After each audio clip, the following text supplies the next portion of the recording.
Hello, our most amazing listeners. Welcome back to the No Brainer Podcast. In this episode, we're going to talk about the Olympics. This is part one of a two-part episode where we talk about the ancient Olympics and some of the biggest controversies in the modern Olympics. In this part, we're going to talk about the ancient Olympics, how it came to an end, what happened after the end of the ancient Olympics, and how it got revived by the French. In episode 2, we're going to talk about the first modern Olympic, some of the biggest Olympics controversies and scandals, and the 2024 Olympics, what to expect, and some of the biggest controversies we've already seen in the Paris Olympics and the opening ceremony. If it's your first time here on the No Brainer Podcast, make sure to follow us on Spotify and Instagram and subscribe on YouTube. So without further ado, let's dive in. So first off, the ancient Olympics. So the ancient Olympics are regarded as one of the biggest events in human history. It lasted for around 12th century, from 776 BC to 393 AD. So if you're wondering why Greece always enters first in every Olympics opening ceremony, well, the Olympic Games took place every 4 years, and the Games were held in Greece. So the Games were open to all Greek males, regardless of social status, which means you could be a farmer or you could be a prince, and all of the free Greek males, not including slaves, could participate as either an audience or a participant of the events. However, though, the majority of the participants were soldiers, and women were not allowed to compete or even attend the games. However, though, a famous case was the daughter of a Spartan king, who obviously was not allowed to compete or even attend the game, but somehow won the game. So it was back during the 396 BC and 392 BC of ancient Greece, where a loophole in the rules allow women to participate indirectly by owning chariots. So there's this event in the Olympics where there's obviously chariot riders who races on their chariots for the first place. However, despite not being the rider, the chariot's owners were declared Olympic champions. So based on this loophole, this Spartan princess named Kiniska was technically an Olympic champion because she owned the chariot but was not a rider during the Olympics. Anyways, so the Olympics has always been in Olympia, a sanctuary on Mount Olympia, where the Olympics got its name from. So Mount Olympia is located in the northwestern Peloponnese. The area was sacred, marked by olive trees, and featured an altar to Zeus. So the games were fundamentally a religious festival honoring Zeus, the king of the Greek gods, which is why, like I've mentioned, there was an altar to Zeus. So on the middle day of the festival, a large number of cows were sacrificed to honor Zeus. And after offering a small portion of the meat to Zeus, the remaining meat were shared among the people, the attendees, and the participants to eat in a communal feast. This religious festival lasted for a long time, and by the 5th century, the Games had expanded to a 5-day event. Yes, previously, the Olympics were a 1-day event, which is unimaginable compared to the current Olympics, where the duration is most likely 2 weeks. So the events for only 5 days included running, jumping, throwing, boxing, wrestling, and pancration, a combination of wrestling and boxing, and finally chariot racing, which we've mentioned already. At their peak in the 2nd century AD, the Games attracted at least 40,000 spectators per day, which lasted 5 days, with many more vendors and merchants outside the stadiums. I mean, just imagine what you could do in one day. So the games actually expanded from 1 day to 3 days during the 684th BC and then to 5 days after the 5th century, which is technically 900 years after its expansion to 3 days, which definitely reflects how it just gets more complex and the importance of the Olympics. Very soon, the Olympics now featured a diverse range of athletic competitions, which included running, long jump, shot put, which we still have today, javelin, boxing, pancration, a mixed martial art like we've mentioned, and various equestrian events. To begin, the pentathlon was introduced in 708 BC, which included 5 events. Running, a sprint race, typically a stade, which is 200 meters. And you're going to hear stade a lot in this episode because they measured 200 meters by a stade, which is used in many sports during that time. Jumping, athletes use halters. So, a halter is a stone or what they call a lead weight to enhance their jump. Then there's discus throw, which we have today. So similar to the modern Olympic events, the athletes throw a disc made initially of stones and later of iron, lead, or bronze, and obviously follows the rules of today. Then there's javelin throw, which is pretty interesting. So athletes throw a spear-like javelin for distance.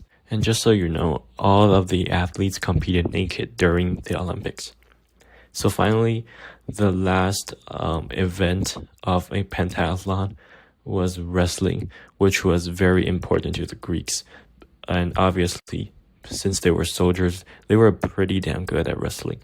So wrestling, according to the ancient Greeks, were a test of strength and skills, which only ended when one contestant either admitted defeat or, well, died.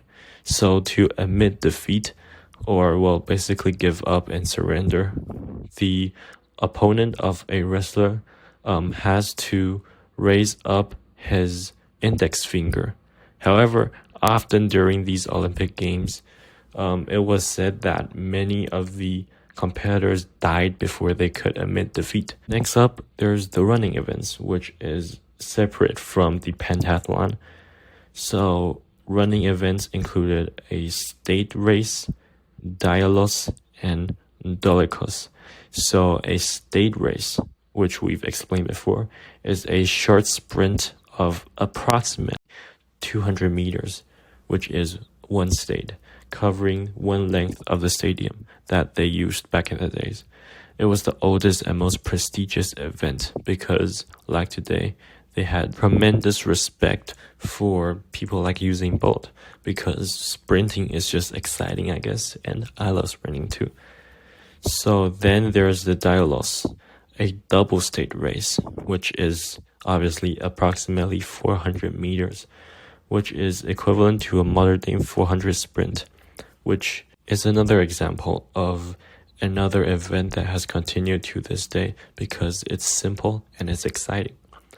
So then there's the Dalikos, a long distance race that varied in length actually. So typically it would range from around 7 states, which would be 1400 meters, to even 24 states, which would be 480 meters. This was an event that tested endurance. However, though, I'd say today's athletes are better because this is much more shorter than the Olympics 8,000 events and much, much more shorter than true endurance of the marathons we see today. However, they had similar long events back then. It was just not as short as the Dalikos, which was the only longest running event during the Olympics.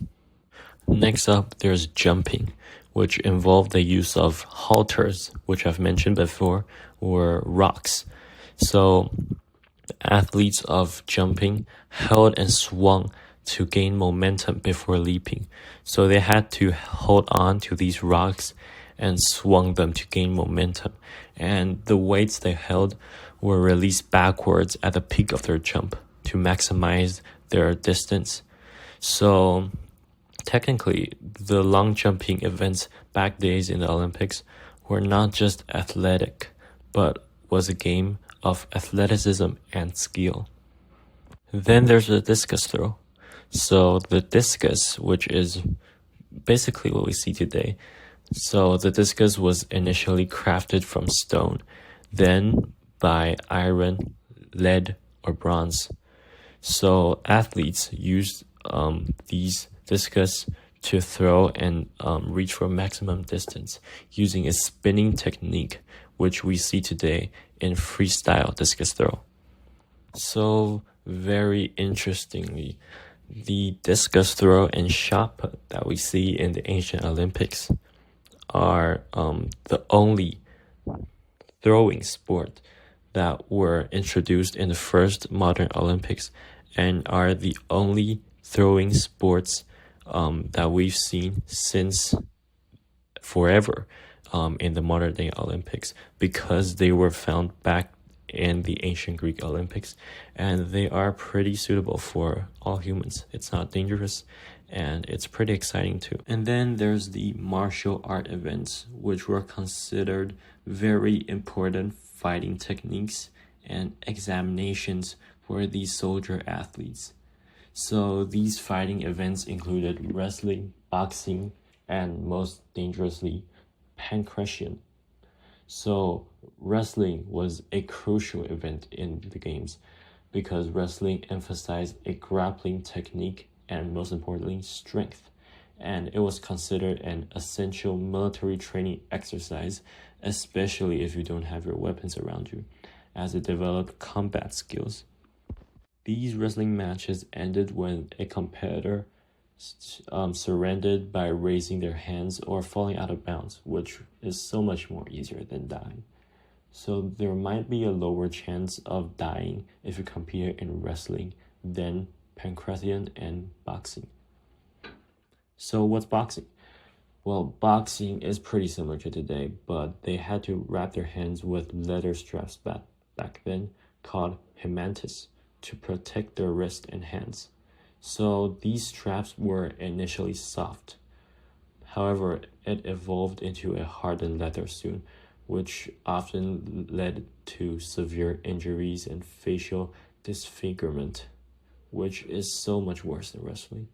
So the objective of boxing was to knock out the opponent or make them surrender by falling out of bounds or raising their hands, or potentially dying or, well, getting injured because of the hardened leather. So finally, there is the pancration, a no-holds-barred sport combining wrestling and boxing technique.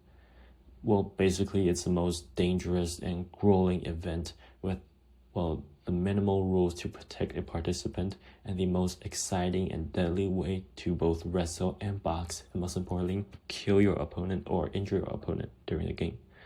So pancration was believed to have been invented by the hero Theseus, who is very famous for defeating the Minotaur in Greek mythology. So yeah, it's considered very important, holy, sacred, and deadly to participate in the pancration, but due to its importance, many soldiers still participate in the pancration. And last but not least, there's the equestrian events, which were held in the hippodrome. So a hippodrome was a large, flat, and open space designed for horses and chariot races, which meant the events obviously included horse racing, where riders on a horse mounted the horse around a course, and chariot racing, where teams competed in chariots drawn by 2 or 4 horses, and these chariot races were particularly dangerous and thrilling, often resulting in spectacular crashes. So while chariot racing meant the riders had glory, but the owners of the chariots were the real winners because, like I've mentioned before, they were the ones that were considered the Olympic champions somehow. and the chariot riders who risked their lives on the chariots were not considered champions. So to my belief, the equestrian events of horse racing and chariot racing, the pancration and discus throw, and well, obviously the running events and the pentathlon, which combined every single event, which was introduced very lately. I believe these were some of the most important and most popular events during their time. So let me know below in the comments, which is your favorite Olympic events and should they bring it back? So then there's the most important question, the elephant in the room. How did the ancient Olympics come to an end? I mean, it was such a popular and one of the most important and biggest events that we've seen in the ancient civilization of Greece and possibly in all ancient civilizations. Well, it technically didn't end in ancient Greek ways. It was ended by the ancient Romans. So, with the rise of the Roman Empire, the significance and influence of the ancient Olympics began to decline significantly because they obviously worshipped Jupiter instead of Zeus and many other gods. So the Romans, who did not participate in the games, recognized the cultural importance and maintained them primarily as public spectacles and entertainments in festive occasions and other festivals rather than as a highly athletic competition, which the Greeks have viewed them as important, sacred, and an athletic competition. So, as Roman influence grew, the traditional Greek customs and religious practices associated with the Olympics began to wane. The games were seen as part of the pagan traditions, which the Romans increasingly sought to suppress, especially because it was now part of the Roman Empire instead of the old pagan traditions of the ancient Greeks. So the whole thing ended with this emperor called Emperor Theodosius I. So Theodosius I, a Christian ruler specifically, played the most pivotal role in ending the ancient Olympics tradition. In 393 AD, he called for a ban on all pagan festivals, including the Olympics. So this was most likely because, well, Emperor Theodosius I was obviously a Christian ruler, and he was trying his best to promote Christianity and suppress the pagan practices within the Roman Empire. So this was the real decline and the real end to the Olympics tradition in the ancient civilizations. So afterwards, the site of Olympia, once a vibrant center of athletic and religious sacred activity, was now abandoned. And after centuries and centuries of natural disasters, including earthquakes, this contributed to the destruction of Olympia's structures. So over time, the ruins of the temples, stadiums, and other were buried under layers of earth and sand, which are now discovered again, but obviously broken into pieces as ruins. But obviously, the story did not end so fast, because despite the physical disappearance of Olympia, the memory of the games and their cultural significance were preserved through the writing of ancient historians, because the ancient Greeks were really, really good at keeping things, and specifically their writings, which they recorded in each Olympic events and recorded the cultural significance of their Olympics. So these accounts kept alive the knowledge of the games and their importance in the Greek world for centuries to come.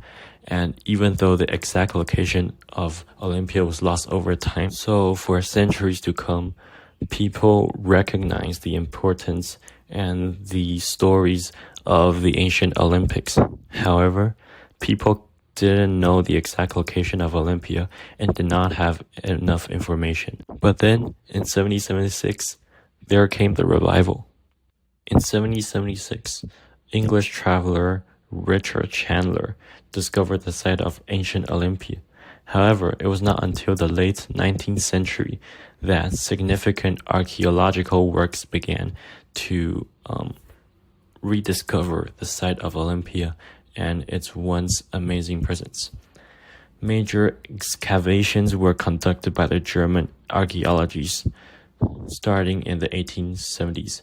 These digs uncovered many of the ruins and artifacts, providing valuable insights into the ancient Olympic Games and the cultures of the ancient Greeks, which was the main factor to the revival of the ancient Olympics. This meant that it technically took over 14 centuries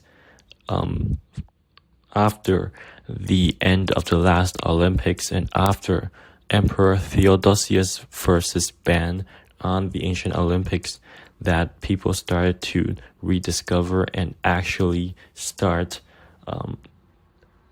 looking at the ruins of the ancient Olympics and its once amazing beauty.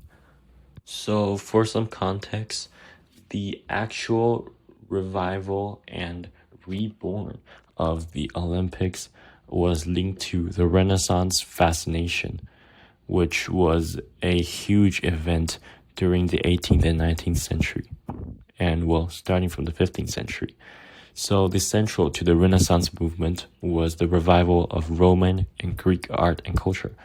And this fascination was stemmed from a desire to reconnect with the wisdom and achievements of the past, which are seen as a guiding light for the present. Because we've all heard a lot about the dark medieval times, and they really want to connect back to the wisdom of the Romans and the Greeks. So Europe developed a renewed interest in ancient Greek and cultures during the Renaissance. And so in the 18th and 19th century, which was very, very long into the Renaissance, some nations held informal sporting events, which were inspired by the Olympics, and some folkloric festivals. And these informal sporting events and festivals were then called the Olympic Games. Then there came the man from France who created the modern Olympics that we see today. In 1892, Pierre de Coubertin, a young French baron, proposed reviving the Olympics as an international competition held every 4 years. At a conference in Paris in June of 1894, 79 delegates from over 9 countries unanimously approved his proposal, which led to the formation of the International Olympics Committee and the first formal sporting and folkloric festival of the Olympic Games were introduced as the Modern Olympics in 1896, which will be introduced very soon. So Pierre de Coubertin was a very important figure, and you might have heard about him in the opening of the Paris Olympics this year because he's French, and he was technically the founder and creator of the modern Olympics, and was the key to the revival and the actual reborn of the Olympics that we see today, that is uniting countries together because of the sporting events. Now, talking about a religious festival back in ancient Greek and representing your own nations, many people actually consider that today's modern Olympics are actually a pretty religious event for their own nation. So, it really depends on how you view it. So, to be clear, this was actually proposed by Coubertin himself. So, in a 1935 address, he explained the religious quality of his Olympic visions. He said that the first essential characteristic of ancient and now of modern Olympism, which, is basically the term for Olympics, I'm guessing, is that of being a religion. So religion definitely plays a huge role in the modern Olympics too, because people believe that they are representing their own nation, which is technically a religion, I guess. So then there's the first modern Olympics in 1896, which you will hear in part 2. So if you want to listen more about the modern Olympics and some of the biggest Olympics controversies and scandals and the 2024 Olympics, make sure to select part 2. And thank you for selecting part 1 of the episode about the truth behind the Olympics. Follow us on Spotify and Instagram and subscribe on YouTube for more content, and make sure to watch the full episode of part 2 about the first modern Olympics and some of the biggest Olympic controversies and scandals. So if you enjoyed this video about the ancient Olympics, its decline and transitions, and its revival, make sure to continue to follow us on different platforms, and we will be uploading new content continuously. So make sure to follow us for more conspiracies, history, science, and philosophical topics. Again, thank you for selecting the No Brainer podcast on today's episode, which is part 1 of the Olympics, about ancient Olympics, and make sure to follow episode 2 of the first modern Olympics, which is a continuous part and episode of this part. And the first modern Olympics is much more surprising than you think. And well, what would happen to Pierre de Coubertin and the Olympics, and some of the biggest scandals that we've seen, and well, Adolf Hitler in the Olympics, and more to come. And make sure you follow part 2 of the episode, which is a sequence of part 1, which is this episode you are listening to right now, and part 2 is out already. So make sure you listen to part 2 and follow us on Spotify, Instagram, and YouTube for more. Thank you for selecting the No Brainer podcast.